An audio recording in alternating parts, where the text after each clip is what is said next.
नमस्कार, मैं हूं हरिशंकर व्यास। सेंट्रल हॉल में आपका स्वागत है।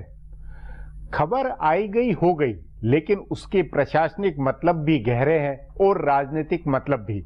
पिछले दिनों जो आर्थिक और रक्षा घोटाले सामने आए, उनकी जांच के लिए सीबीआई में विशेष जांच दल बना है।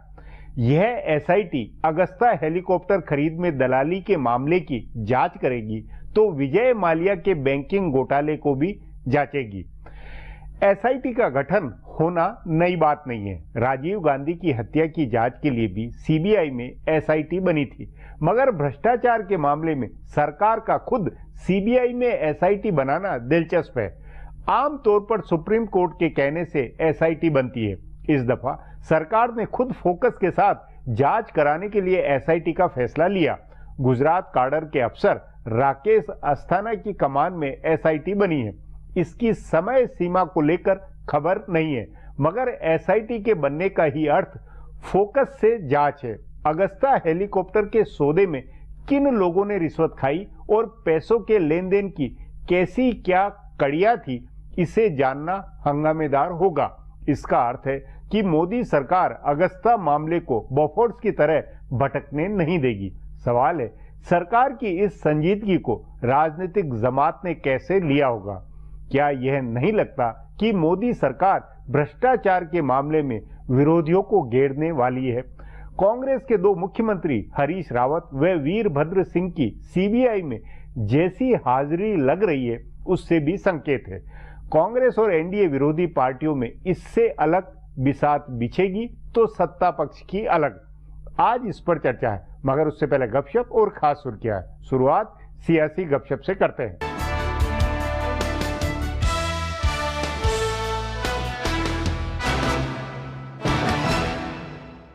प्रधानमंत्री नरेंद्र मोदी की सरकार में बदलाव की उल्टी गिनती चल रही है। राष्ट्रपति प्रणब मुखर्जी की 6 दिन की अफ्रीका यात्रा पूरी हो गई है और जानकार सूत्रों का कहना है कि अगले हफ्ते किसी भी दिन नए मंत्रियों की शपथ हो सकती है। मोदी सरकार में होने वाली इस दूसरी फेरबदल में दूसरे राज्यों के भी कुछ मंत्री शामिल किए जाएंगे, लेकिन ज्यादातर बदलाव उत्तर प्रदेश से ही होगा। भाजपा उत्तर प्रदेश में गैर जाटा वोट एकजुट करने की कोशिश में लगी है। इस रणनीति के तहत लोध और दूसरी अति पिछड़ी जातियों के लिए कल्याण सिंह के बेटे राजवीर सिंह को मंत्री बनाया जा सकता है। कुर्मी वोट को ध्यान में रखकर अपना दल की नेता अनुप्रिया पटेल को भी सरकार में जगह मिल सकती है। असल में नीतीश कुमार कुर्मी कार्ड खेल रहे हैं और मुलायम सिंह ने भी कद्दावर कुर्मी नेता बेनी प्रसाद वर्मा को राज्यसभा भेजा है। सो इसकी काट खोजना भाजपा के लिए जरूरी है। पश्चिमी उत्तर प्रदेश के जाट वोट भाजपा के साथ हैं, लेकिन अजीत सिंह के सपा के साथ जाने की खबरों की वजह से भाजपा थोड़ी सशंकित है। इसलिए कृषि राज्य मंत्री संजीव बालियान को सरकार में तरक्की मिल सकती है। बालियान के अलावा मुख्तार अब्बास नकवी, रामशंकर कठेरिया, मनोज सिन्हा और महेश शर्मा उन मंत्रियों में हैं जिन्हें तरक्की मिल सकती है। उत्तर प्रदेश के अलावा बिहार, मध्य प्रदेश, राजस्थान और महाराष्ट्र से एक नए मंत्री शामिल हो सकते हैं।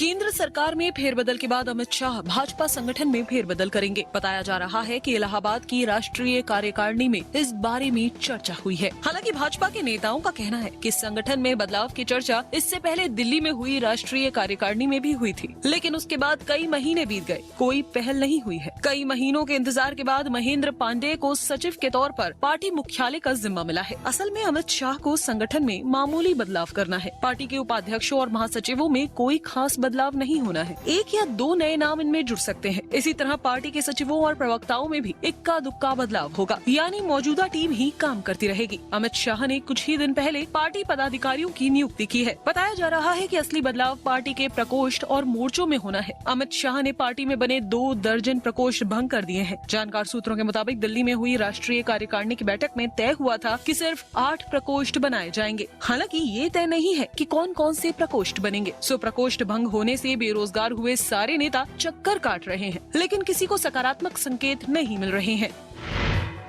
कांग्रेस पार्टी में संगठन बदलाव की चर्चा शुरू हो गई है, लेकिन हैरानी की बात है कि ये चर्चा राहुल गांधी नहीं कर रहे हैं, बल्कि कांग्रेस अध्यक्ष सोनिया गांधी कर रही हैं। राहुल की राय भले ही ली जा रही है, लेकिन फैसले सोनिया ही ले रही हैं। कमलनाथ ने पंजाब के प्रभारी पद से अपना इस्तीफा राहुल के पास भेजना चाहा था, लेकिन राहुल ने फोन पर उनके इस्तीफे की चिट्ठी सुन ली और कहा कि वे इसे सोनिया गांधी के पास भेजें। कांग्रेस के जानकार सूत्रों का कहना है कि गुलाम नबी आजाद और कमलनाथ को महासचिव बनाने का फैसला सोनिया गांधी ने ही किया। अभी भी शीला दीक्षित को उत्तर प्रदेश या पंजाब भेजने के बारे में विचार हो रहा है, तो ये विचार विमर्श भी सोनिया गांधी ही कर रही है। उन्होंने गुरुवार को शीला दीक्षित के अलावा मुकुल वासनिक, आनंद शर्मा और कमलनाथ से अलग अलग मुलाकात की। बदलाव की इस बातचीत से राहुल गांधी की करीबी युवा टीम नदारद है। बताया जा रहा है कि राहुल की टीम अब भी दूसरी कतार में रहने वाली है। भले राहुल गांधी उनकी सलाह से काम करें, लेकिन कांग्रेस के लिए राजनीति करने का जिम्मा पुराने नेताओं के हाथ में ही रहेगा। अगले साल के शुरू में होने वाले 5 राज्यों के चुनाव पार्टी के पुराने नेता ही लड़वाएंगे। कांग्रेस पार्टी की जानकार सूत्रों का कहना है कि राहुल गांधी की टीम के युवा चेहरों को राज्यों में भी जिम्मेदारी मिल सकती है। राष्ट्रीय संगठन में पुराने और नए चेहरों के बीच संतुलन बनाया जाएगा। अब आज की सुर्खियां ये लीक से कुछ हटकर है और इनसे देश की दशा दिशा को बूझ सकेंगे।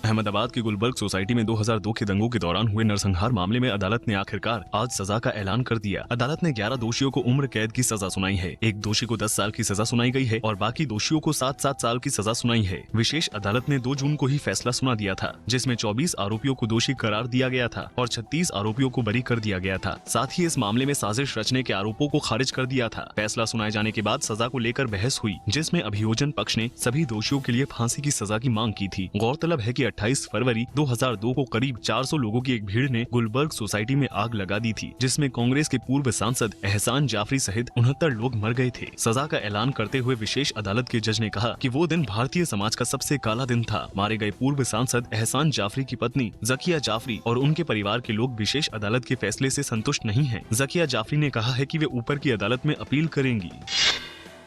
उत्तर प्रदेश के कैराना से हिंदुओं के पलायन को लेकर विवाद बढ़ गया है। कैराना से पलायन करने वाले हिंदुओं की सूची जारी करने भाजपा सांसद हुकुम सिंह के मना करने के बावजूद भाजपा के विधायक संगीत सोम सड़क पर उतरे। उन्होंने अपने करीब 2000 समर्थकों के साथ शुक्रवार को निर्भय यात्रा शुरू की, लेकिन सरधना से करीब 2 किलोमीटर की दूरी पर ही पुलिस ने उनको रोक दिया। पुलिस के साथ उनकी और उनके समर्थकों की तीखी तकरार भी हुई, लेकिन संगीत सोम ने फिलहाल अपनी यात्रा स्थगित कर दी। उन्होंने अल्टीमेटम देते हुए कहा कि कैराना पलायन करने वाले हिंदुओं को 15 दिन के भीतर वापस नहीं लाया जाता है तो वे अपना आंदोलन तेज करेंगे। प्रदेश भाजपा के नेताओं ने संगीत सोम की इस यात्रा से किनारा कर लिया है और कहा है कि ये उनकी निजी यात्रा थी। इस बीच सपा के कुछ नेताओं के कैराना की कथित घटना को लेकर आज सद्भावना मार्च निकाला। पंजाब के प्रदेश अध्यक्ष और पूर्व मुख्यमंत्री कैप्टन अमरिंदर सिंह चाहते हैं कि अगले साल होने वाले विधानसभा चुनाव में प्रियंका गांधी पंजाब में प्रचार करें। उन्होंने कहा कि प्रियंका हमेशा से काफी बुद्धिमान, प्रतिबद्ध और अनुभवी महिला रही हैं और अगर वे पंजाब में प्रचार के लिए आती हैं तो ये बहुत बड़ी बात होगी। उन्होंने एक सवाल के जवाब में ये भी कहा कि वे प्रियंका गांधी से अनुरोध करेंगे कि वे पंजाब में प्रचार के लिए आएं। इससे पहले उत्तर प्रदेश के नवनियुक्त प्रभारी महासचिव गुलाम नबी आजाद ने भी कहा था कि प्रियंका गांधी को अमेठी और रायबरेली से बाहर निकलकर पूरे उत्तर प्रदेश में प्रचार करना चाहिए। अमरिंदर ने बताया कि राहुल गांधी के प्रचार का कार्यक्रम बन रहा है और वे सोनिया गांधी से भी आग्रह करेंगे कि वे चुनाव की घोषणा से पहले पंजाब में प्रचार करें। अमेरिका ने परमाणु आपूर्तिकर्ता समूह के देशों से अपील की है कि वे भारत की सदस्यता का समर्थन करें। 48 देशों वाले समूह की अहम बैठक अगले हफ्ते होने वाली है, जिसमें भारत की सदस्यता के बारे में विचार होगा। उससे पहले अमेरिका ने सभी सदस्य देशों से अपील की है कि वे अगले हफ्ते होने वाली बैठक में भारत का समर्थन करें। अमेरिका के विदेश मंत्रालय के प्रवक्ता जॉन किर्बी ने कहा है कि अमेरिका ने सभी सदस्य देशों से कहा है कि वे NSG की पूर्ण बैठक में भारत के आवेदन को अपना समर्थन दे। किर्बी ने भारत को सदस्यता दिलाने की अपनी रणनीति के खुलासे किए बगैर कहा कि वे नहीं चाहते हैं कि ये कैसे होगा या इसे किस तरह से किया जाएगा, लेकिन दक्षिण कोरिया के सोल में होने वाली बैठक में अमेरिका भारत का समर्थन करेगा। उन्होंने बताया कि अमेरिका ने सभी सदस्य देशों को चिट्ठी लिखकर कहा है कि वे भारत का समर्थन करें। फिलहाल अब एक ब्रेक है, फिर खुलासा होगा।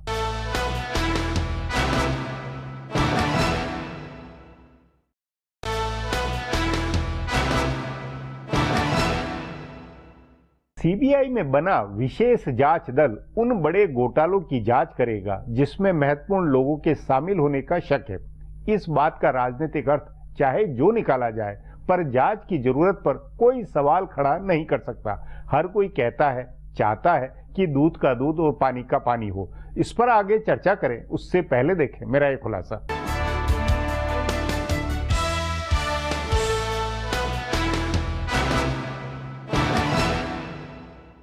सीबीआई अपने आप में एक विशेष जांच एजेंसी है जो सिर्फ अहम मामलों की जांच करती है, लेकिन अब केंद्र सरकार ने इसके अंदर एक विशेष जांच टीम यानी SIT बनाई है। यह SIT भ्रष्टाचार के तमाम हाई प्रोफाइल मामलों की जांच करेगी। सुप्रीम कोर्ट के आदेश से बनने वाली SIT से अलग इसकी कोई समय सीमा तय नहीं है और न यह तय है कि कौन सा खास मामला यह एजेंसी देखेगी। इसके ऊपर किसी बाहरी एजेंसी की निगरानी भी नहीं होगी। माना जा रहा है कि पिछले कुछ दिनों में सामने आए तमाम हाई प्रोफाइल मामलों में सरकार जांच को किसी नतीजे तक पहुंचाना चाहती चाहती है। गुजरात काडर के अधिकारी राकेश अस्थाना इस SIT के प्रमुख बने हैं। शुरू में बताया गया है कि अगस्ता वेस्टलैंड हेलीकॉप्टर सौदा और विजय माल्या के मामले की जांच यह SIT करेगी, लेकिन यह संभव है कि हरियाणा के जमीन घोटाले से जुड़ा मामला भी SIT को सौंपा जाए। हिमाचल प्रदेश के मुख्यमंत्री वीरभद्र सिंह पर लगे भ्रष्टाचार के आरोपों की जांच का काम भी इस एजेंसी को दिया जा सकता है। अगर ऐसा होता है तो इसके बड़े राजनीतिक मतलब हो सकते हैं। इन चारों मामलों में कांग्रेस के बड़े नेताओं के फंसे होने के संकेत है। अगस्ता वेस्टलैंड सौदे में कांग्रेस के कई नेताओं के नाम गाहे बगाहे आते रहते हैं। अगर फोकस होकर जांच होगी तो कई और चीजें निकलेंगी। इटली की जांच एजेंसी और अदालत ने पैसे दिए जाने की बात मान ली है, सो यह देखना दिलचस्प होगा कि कैसे और किन लोगों को पैसे मिले हैं। इसी तरह माल्या के मामले में भी केंद्रीय वित्त मंत्री अरुण जेटली ने बताया कि यूपीए के राज में कैसे माल्या की कंपनी को NPA होने से बचाया गया और उनको कर्ज के मामले में क्या क्या सुविधाएं दी गयी। सो इसमें भी कांग्रेस के कुछ नेताओं का नाम आएगा। हरियाणा और हिमाचल प्रदेश के मामले में तो सीधे सीधे कांग्रेस के नेता शामिल है। CBI की SIT बनाने का एक मतलब यह भी निकल रहा है कि सरकार सचमुच भ्रष्टाचार के मामले में जीरो टॉलरेंस की नीति पर चल रही है। तभी जल्दी से जल्दी हाई प्रोफाइल मामलों को निपटाने की पहल हुई। इन मामलों की जांच को तार्किक नतीजे तक पहुंचाकर सरकार एक संदेश देना चाहती है। इसका एक राजनीतिक संदेश भी होगा। अब तक माना जा रहा है कि चाहे नेता किसी भी पार्टी के हो, उसे सजा नहीं मिलती है। उसकी जांच बरसों तक चलती रहती है और कोई नतीजा नहीं निकलता है। इस पुरानी संस्कृति को बदलने का भी एक संकल्प दिखाई देता है। यह भी माना जा रहा है कि प्रधानमंत्री नरेंद्र मोदी अगले चुनाव का एजेंडा भी सेट करना चाहते हैं। अगले चुनाव में भी भ्रष्टाचार का एक मुद्दा होगा। अगर अरविंद केजरीवाल की पार्टी कुछ राज्यों में सफल होती है तो वे अखिल भारतीय स्तर पर ईमानदारी की राजनीति करेंगे। उस समय तक मोदी SIT की जांच से अपने को भ्रष्टाचार विरोधी सबसे बड़े नेता के रूप में स्थापित कर चुके होंगे। इस लिहाज से अगले 3 साल बेहद अहम होने वाले हैं। इन तीनों सालों में तमाम हाई प्रोफाइल मामलों की जांच नतीजे पर पहुंच चुकी होगी, लेकिन इन 3 सालों में अपनी पार्टी और सरकार को भी आरोपों से बचाए रखने की एक बड़ी चुनौती मोदी के सामने होगी। अब एक ब्रेक है, उसके बाद घोटालों पर बनी SIT के मतलब पर चर्चा करेंगे।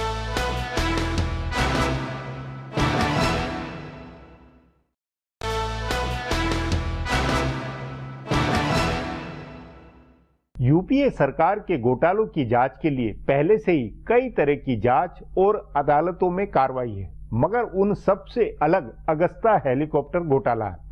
रक्षा मंत्रालय, इटली की अदालत के फैसले ने इस मामले को बोफोर्स के समतुल्य बनाया है। रिश्वत ली गई है, यह इटली से अब प्रमाणित है। सो यदि इस एक मामले के सुराग को भी SIT तोड़ ले तो बड़ा काम होगा, पर क्या ये संभव है? इस पर चर्चा के लिए आज मेरे साथ वरिष्ठ पत्रकार हरीश गुप्ता है।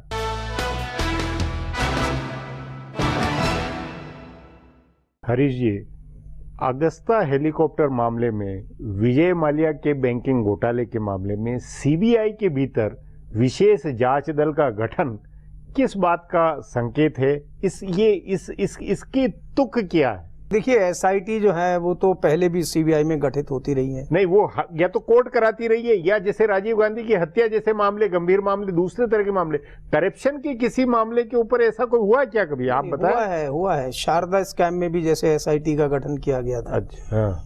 लेकिन उसमें डायमेंशन ये थी, हाँ, कि वो कई राज्यों में शारदा स्कैम फैला हुआ था और उसका पैमाना बहुत व्यापक था। लेकिन उस लिहाज से आप जो बात कह रहे हैं कि अगस्ता वेस्टलैंड और विजय माल्या जो बड़ी हस्तियां हैं कथित, उनके मतलब वो कोई इतना फैला हुआ नहीं है। वो तो दिल्ली में, आफ्टर ऑल CBI क्या है? CBI अपने आप में एक SIT है, एंटी करप्शन एजेंसी। जब से NIA अलग बन गया, national investigation agency for terror cases, उसके बाद CBI के पास है क्या? करप्शन। तो करप्शन के अंदर इन्होंने विद इन करप्शन भी एक डेडिकेटेड ग्रुप बनाया, पूरा ग्रुप बनाया डेडिकेटेड। अब ये क्यों बनाया है, ये थोड़ा नहीं, क्या क्या क्या प्रयोजन इसमें? फोकस बन के जल्दी नतीजे के नाते, या क्या मतलब लगता है इससे? इसमें मुझे लगता है सरकार को ये लगता था कि कहीं ना कहीं जो अफसर इस मामले को देख रहे होंगे, वो कहीं ना कहीं ढीलेपन से चले हैं, तो इसमें तेजी आनी चाहिए। तो तेजी के लिए जो राकेश अस्थाना को लगाया है वो गुजरात काडर के हैं। तो कहीं ना कहीं अनिल सिन्हा की जो टीम पहले वाली होगी, उससे या तो कुछ नाखुश होंगे या सरकार को ऐसा लगता होगा। मुझे नहीं पता इसमें सच्चाई क्या है। लेकिन ये जरूर है कि इससे ये तो माना जा सकता है कि जैसे बोफोर्स कांड का जो मामला सीबीआई में फंस के बिल्कुल ही भटक गया, वैसा इस अगस्ता में शायद न हो। ये फोकस, ये सरकार को चिंता है। सरकार को ये चिंता है कि इस ढंग के मामले, जिसमें देखिए अगस्ता में एक बात तो माननी पड़ेगी कि भारत के पास कोई एविडेंस नहीं है। नहीं, लेकिन ये प्रमाणित है कि रिश्वत हुई है, तो ये प्रमाण में बड़ी बात है, जो कि बोफोर्स में नहीं था। प्रमाण जो है वो 7 कंट्रीज में एलआर जो गए हुए हैं, लेटरोगेटरीज, उसमें 3 कंट्री ने तो जवाब ही नहीं दिया ना। तो भारत अब उन पे डिप्लोमेटिक, पॉलिटिकल या बाकी जो भी प्रेशर डालेगा, इससे ये दिखलाते हैं, खाली ये चीज दिखलाती है कि भारत सरकार विगरसली इन केसेस को बहुत जल्दी मतलब नतीजे पे पहुंचना चाहती है। एक तरफ अगस्ता वाला मामला, दूसरा तरफ विजय वाला माल्या वाला मामला है, ये संभाला जा सकता है? विजय मल्ल्या का मामला भी कोई इतना आसान तो नहीं है ना। उसमें मैं आपको बता दूं कि उसमें भी बहुत पेच है। उनको जो एविएशन कंपनी को लोन दिया गया, उससे पहले एविएशन की किसी कंपनी को लोन नहीं दिए गए। मतलब आरबीआई ने अपनी गाइडलाइंस को अमेंड किया।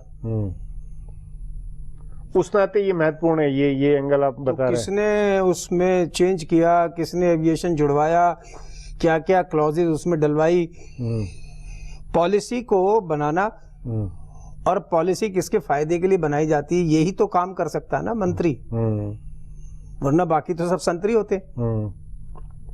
जी।